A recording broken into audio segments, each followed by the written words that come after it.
출애굽 이후에 광야를 지나는 하나님 백성들의 여정을 시간 시간 살펴보고 있습니다. 맥주감사절을 맞아서 감사 찬양을 들으니까요. 이전에 말씀드린 것처럼 하나님께서 어린 양의 피로 구원받은 백성들에게 이제 새롭게 부를 노래를 주셨다는 그 말씀을 제가 여러분들에게 드린 일이 생각이 납니다. 여러분 기억나십니까? 만약에 교회를 안 다니시는 분이, 하나님을 모르는 분이 오늘 이 자리에 오셔서 오늘 이 찬송을 들었다면 저게 도대체 무슨 노래인지 몰랐을 것입니다.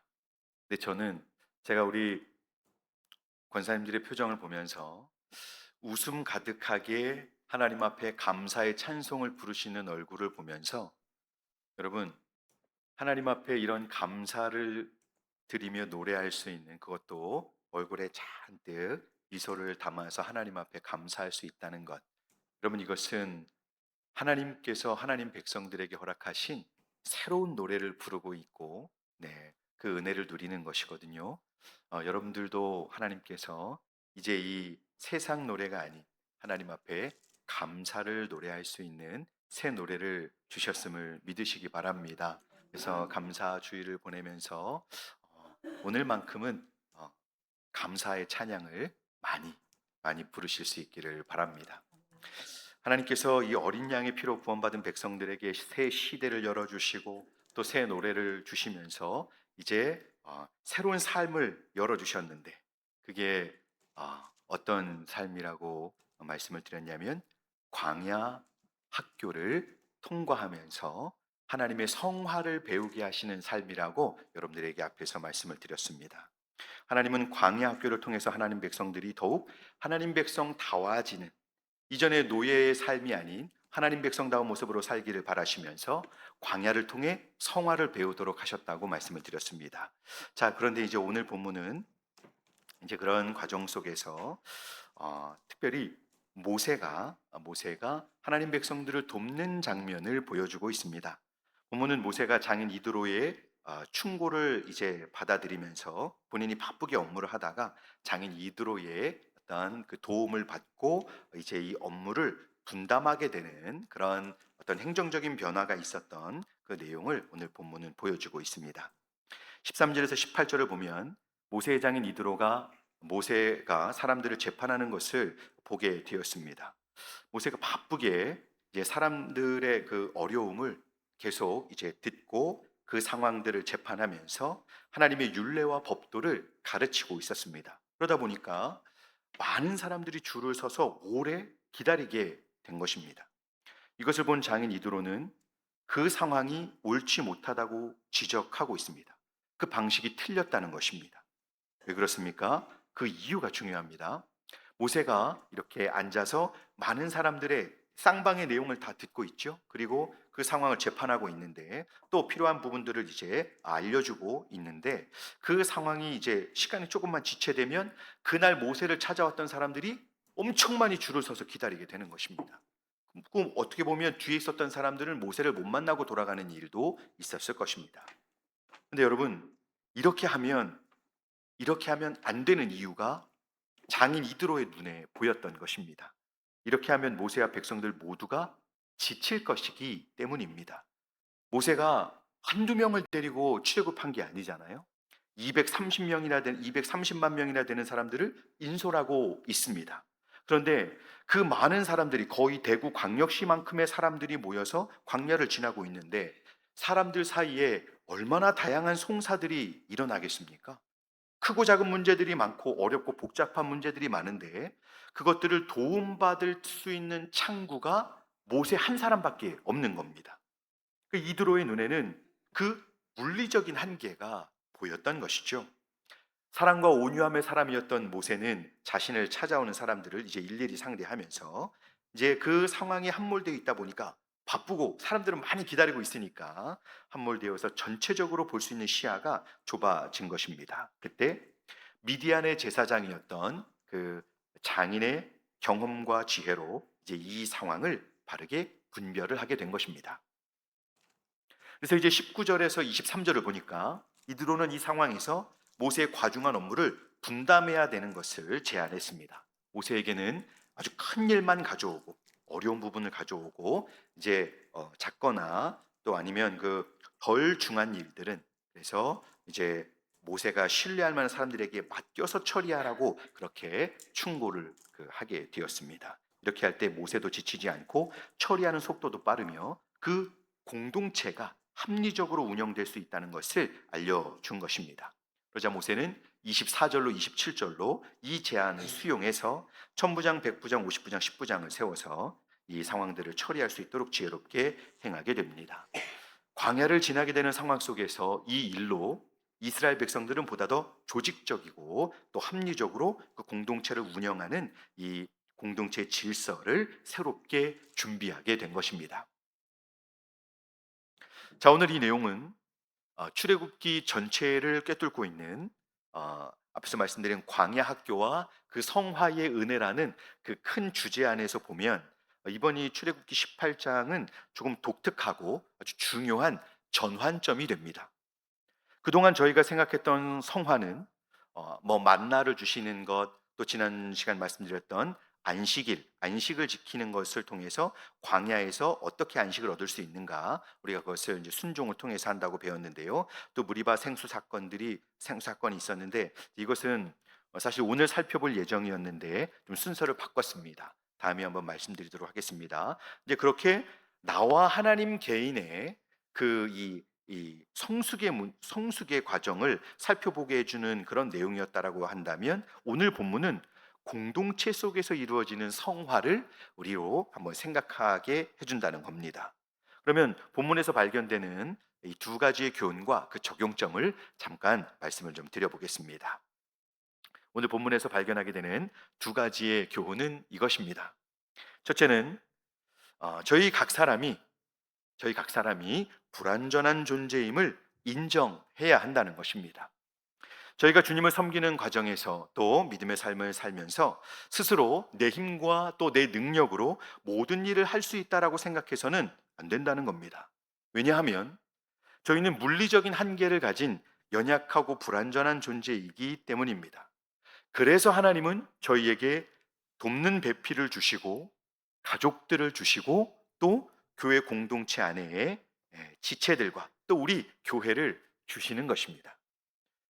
모세가 만약 장인의 그 제안에 대해서 장인어른, 장인어른, 장인어른, 절 좀 보십시오. 장인어른, 제가 홍해를 가르고 이 엄청난 백성들을 여기까지 데리고 온 사람입니다. 아시죠?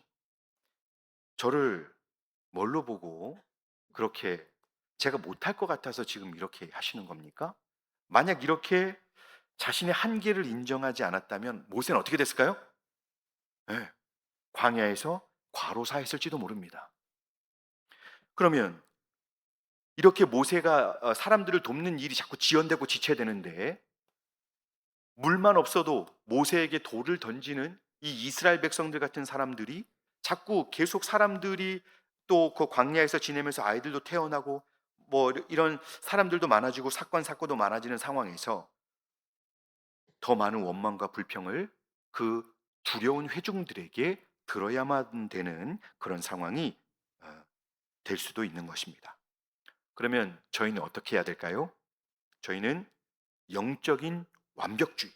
우리는 그 독선이라고 어떤 분들은 말하기도 하는데요. 영적인 완벽주의를 내려놓는 훈련을 해야 합니다.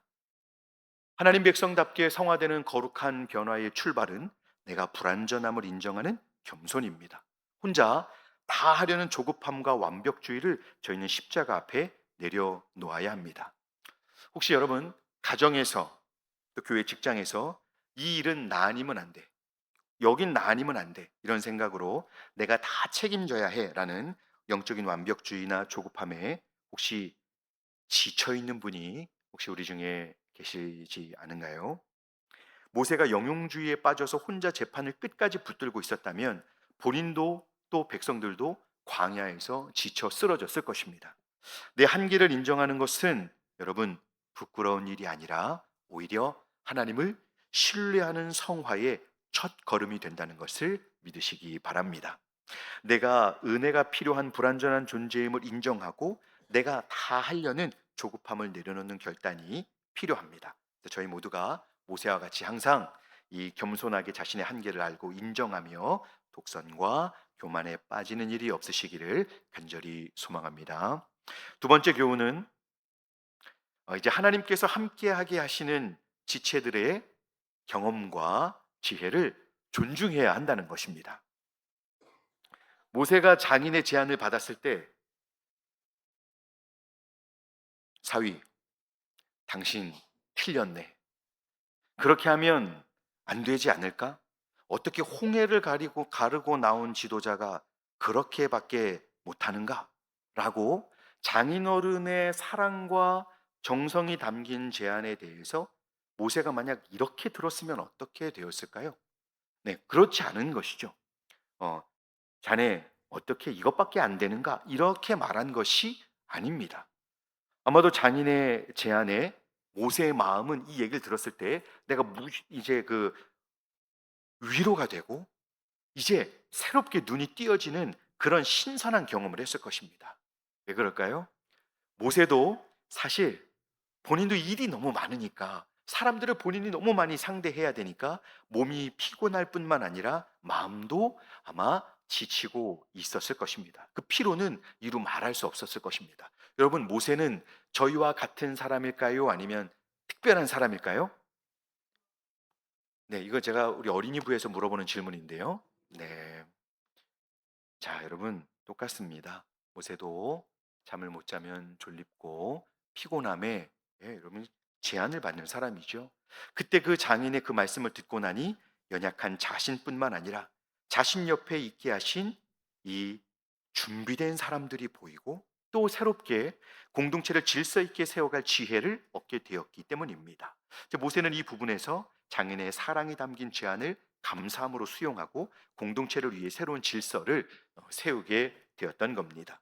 천부장과 백부장, 50부장과 10부장을 세워서 질서 있게 일을 처리하게 한 것이죠. 이스라엘은 이제 이런 빠른 일 처리와 규모 있는 행정 지원으로 고단한 광야에서의 삶에서 위로를 경험하며 이제 살게 된 것입니다. 여러분 주민센터에 가서 한참 기다려서 번호표를 뽑고 뭐 등본이든 뭐든 받아야 되는데 여러분 그 앞에 기계가 설치되어 있는 거 혹시 보셨습니까? 주차장 앞에 기계가 있는데요. 거기 가면 사람들 안 만나고 바로 서류를 받아서 나올 수 있습니다. 여러분 알고 계셨나요? 더 좋은 건 여러분 요즘은 너무 좋아져서 사무실 안에서 가족관계증명서, 주민등록 등본, 초본 사무실 안에서 다 뗄 수 있습니다. 네, 관심 없으시죠, 여러분? 아, 네. 근데 그런 이런 행정적인 절차 이거 한번 이렇게 여러분 도움을 받을 때 이거 마음이 시원하거든요. 근데 우리나라가 여러분 엄청 좋은 나라입니다. 광야에서 이렇게 빠른 일 처리와 행정 지원을 받고 나니 사람들이 얼마나 위로를 받게 됐을까요? 이렇게 공동체는 함께 세워가는 것입니다. 저희들은 하나님께서 함께 있게 하신 교회의 지체들과 또 가족들에게 이런 마음을 가질 수 있어야 합니다. 이제 저희는 나를 깨뜨리는 주변의 쓴소리, 조언을 수용하는 훈련이 필요합니다. 하나님은 광야에서 모세에게 직접 말씀하시지 않고요. 모세를 따로 불러서 이제 특별한 많은 이제 지시들을 하시고 말씀하셨는데 이런 상황이 있을 때 하나님은 모세에게 직접 나타나서 말씀하시지 않았습니다. 그리고 하나님은 장인 이드로를 보내셔서 즉 사람의 입을 통해서 하나님의 지혜를 전해 주신 것입니다. 저희도 마찬가지입니다. 그러니 저희도 내 주변의 지체들이 저희에게 하는 그런 조언을 경청하는 것이 사실은 하나님의 지혜를 얻는 그런 한 과정임을 기억하시기 바랍니다. 혹시 여러분 최근 나를 아끼는 가족이나 교회의 지체들이 건네는 그 쓴소리나 객관적인 조언을 당신이 뭘 안다고 그래요? 라고 하며 영적 자존심으로 튕겨내 버리는 혹시 그런 실수를 하신 분이 혹시 저희 가운데 있으실까요? 전에 한번 말씀드렸죠, 여러분. 저희 큰딸이 전에는 아무 말도 안 하더니 제가 샤워를 하고 나갔는데 아빠가 가고 난 다음에 왜 그 욕조를 왜 그냥 그렇게 두고 나오세요? 한번 아빠가 지나가면 흔적이 많이 남는데 왜 그걸 남겨놓고 오세요? 이렇게 얘기하는 겁니다. 여러분 그 얘기를 들은 2년 전부터 저는 반드시 한 번도 그냥 나와 본 적이 없습니다. 주변의 조언과 쓴소리는 여러분 제가 못 보는 부분을 보는 거거든요. 그래서 저희에게 그런 부분이 필요합니다. 모세는 홍해를 가른 위대한 지도자였지만 장인의 지적에 변명하거나 화를 내지 않고 겸손히 수용했습니다. 그 성화는 내 고집과 자아가 깨지는 과정입니다. 하나님은 내 거친 성품을 빚으시기 위해서 내 곁에 붙여주신 가족과 믿음의 동력자들의 목소리를 하나님의 이 음성으로 듣고 우리가 변화되기를, 우리가 하나님께로부터 얻을 수 있는 지혜와 또 도움의 손길이 있으니 그것을 통해 우리가 더욱 온전하게 변화되기를 바라고 계신 것입니다. 저희 모두가 그렇게 우리 주변에 있는 지체들과 가족들에게 영적인 도움, 영적인 변화에 도움을 받을 수 있는 그런 영적 귀가 열려지시기를 주님의 이름으로 축복합니다. 자신의 상황에 함몰되면 시야가 좁아지고 가중되는 피로와 부담으로 인해서 자신뿐만 아니라 공동체로 힘들어하게 할 수 있음을 알고 하나님께서 허락하신 이 지체들의 경험과 지혜에서 나오는 객관적인 사랑의 조언을 저희가 겸손히 수용할 수 있어야 합니다. 그러면 저희 교회 또 우리 가정은 더욱 사랑 안에서 건강한 공동체로 함께 성장해 갈 것입니다. 저희는 이 성화라는 관점으로 오늘 본문을 볼 때 성화의 공동체적인 결론이 무엇인지를 한번 더 생각해 보게 됩니다. 나 한 사람만 변화되는 걸로 하나님이 여러분 이 우리의 변화를 기대하시는 것이 아닙니다. 하나님 백성들의 어떤 변화의 최종적인 목적지는 교회예요, 여러분. 아시죠? 교회. 하나님의 이 교회, 즉 하나님 백성 공동체 안에서 저희의 성화가 완성되는 것입니다. 하나님의 백성들의 온전한 모습은 홀로서는 독주가 아니라 함께 짐을 지는 동력이라고 합니다. 여러분 다시 말씀드릴까요? 하나님 백성의 가장 온전한 모습은 혼자 독주하면서 혼자 달려나가는 것이 아니고 함께 서로 짐을 지는 동력인 것입니다. 그래서 성화의 종착지는 나 혼자 거룩해지는 것이 아니라 주님의 몸된 교회를 함께 아름답게 세워가는 연대감에 있는 것입니다. 그 모세와 함께 천부장, 백부장, 50부장, 10부장 이렇게 세워지고 모든 성도들이 그들을 중심으로 하나님을 향한 같은 그 사랑, 하나님을 경외하는 심정, 지체들에 대한 사랑, 이렇게 위로하고자 하는 마음, 그런 연대감을 가지고 함께 하나님 백성 공동체를 세워가게 되었던 것입니다. 이제는 홀로 광야를 버텨내려고 하지 말고 여러분 주변을 좀 둘러보시기 바랍니다. 우리 교회, 우리 동문교회라고 하는 이 아름답고 복된 울타리 안에서 내 짐을 나누어 주고 또 다른 지체들의 짐을 우리가 함께 져주는 그런 함께 이 믿음의 공동체로서 함께 이 복된 믿음의 삶을 살아가시기를 주님의 이름으로 축복합니다. 같은 이 광야의 삶을 저희가 이루어가고 있는데요. 결코 이 광야의 길은 혼자 걸어갈 수 없습니다. 그래서 하나님께서 저희에게 교회와 지체들을 저희 각 사람을 옆에 있게 하신 것입니다. 하나님이 허락하신 동문교회 안에서 구역 식구들, 권찰님들, 구역장님들, 그리고 우리 교회 선배님들, 또 장로님들, 권사님들, 그리고 우리 목사님들, 사모님들, 우리 서로가 각자의 기도 제목을 나누고 온 마음을 다해서 기도해주며 또 이 각자의 영역과 역할을 넘어서서 서로의 짐을 함께 지고 분담할 때 우리는 고단한 광야길에서 하나님의 교회를 통해 큰 위로와 또 하나님의 복을 함께 누리며 건강하게 성장해 갈 것입니다. 말씀을 맺겠습니다. 아, 하나님은 겸손한 자에게 은혜를 주신다는 거 여러분 기억하고 계시죠? 저희 모두가 자신의 한계를 겸손히 인정하고 또 자신을 낮추면서 다른 성도님들의 지혜와 사랑을 또 이제 새롭게 발견하게 되시기 바랍니다. 그래서 모세와 같이 각자의 한계를 인정하고 다른 성도님들의 사랑과 지혜를 존중하면서 이제 서로를 돕고 위로하며 함께 짐을 지고 주님의 몸된 교회인 우리 동문교회를 함께 아름답게 세워가시는 저희 모두가 되실 수 있기를 주님의 이름으로 축복합니다. 기도하겠습니다.